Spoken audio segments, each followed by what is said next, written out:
Grabe nga po ang pangyayari sa part 66 ng Love Team na EDSI. At eto guys, mga kalingap, meron nga pong plano at hiling si Papa Eds kay Viancy. Ito po pala yung kanyang gustong mangyari sa Hong Kong. Maya po ay mapapanood natin yung video. Isa munang magandang araw at gabi sa inyong lahat saan mang sulok ng mundo. Special shoutout po sa lahat ng EDSI supporters. Mega love shoutout naman sa mga ka-member ko po sa Karepa Kalingap, Reactor Partner, mga OFW, mga silent viewers dyan. Mega love shoutout po sa inyong lahat. Suportahan naman nating patuloy ang founder ng Kalingap, Kuya Val Santos Matubang. Gayon din po, suportahan din natin si Kalingap Rob. Kasama po ng kanilang may bahay, Ate Edna Vlogs and Jackie Tapia. Deserve po nila na suportahan at isubscribe po natin sa hindi pa nakakapag-subscribe. Marami na pong pabahay, scholarship at financial assistance ang kanilang napagkalooban sa mga nangangailangan. Ako naman po, si Kalingap Kel ay patuloy na naglalambing sa bago po sa aking munting channel. Please po, subscribe, like and share my videos. At huwag niyo pong kakalimutan, click the notification bell para po lagi kayong updated sa aking mga videos. Eto guys, dito na po tayo sa ating topic.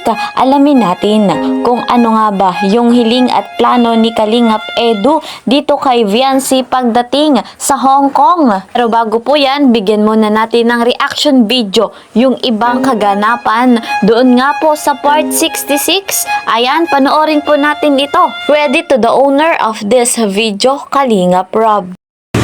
Ba't mo kasi pinapahirapan sarili mo? Sagutin mo na kasi ako.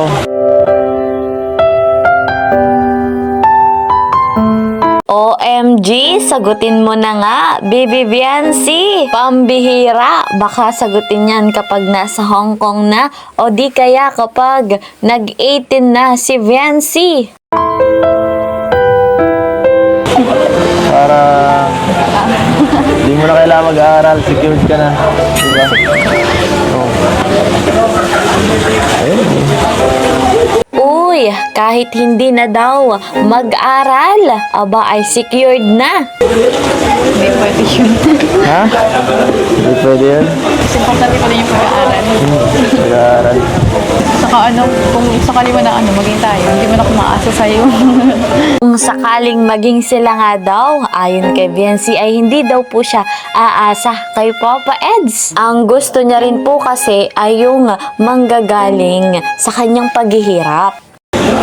Pwede ba yun? Hindi pwede, no? Gusto ko, ka lang, taong bahay ka lang. Ayaw ko nang gano'n na. Ayaw mo lang gano'n? Ayaw. Sino mag-aalaga sa anak ko? Wala. Pagbiwa ka na. Hinihira ka.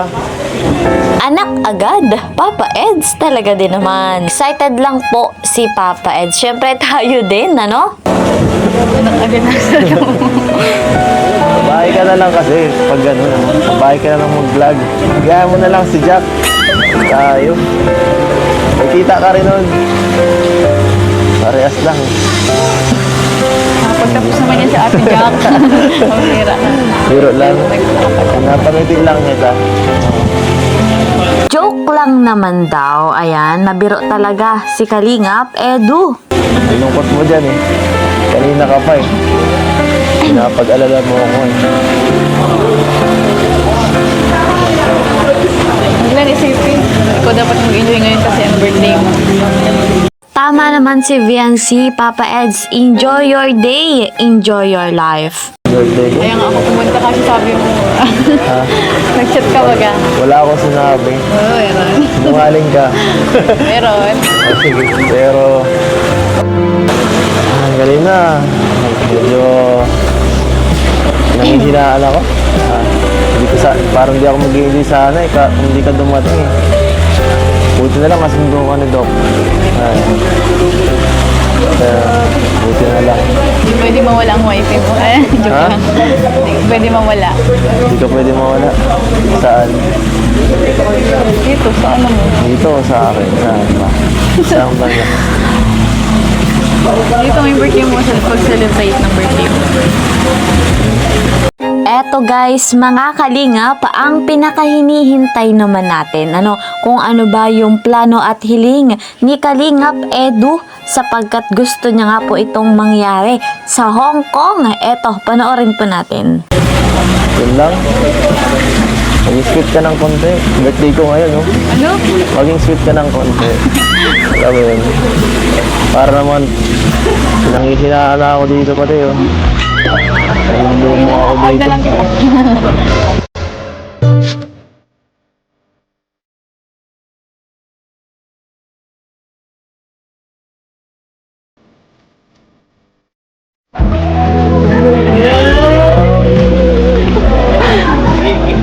Hello.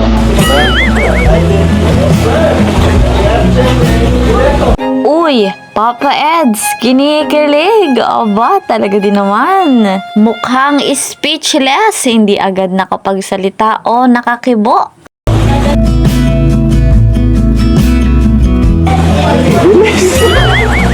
Pambira.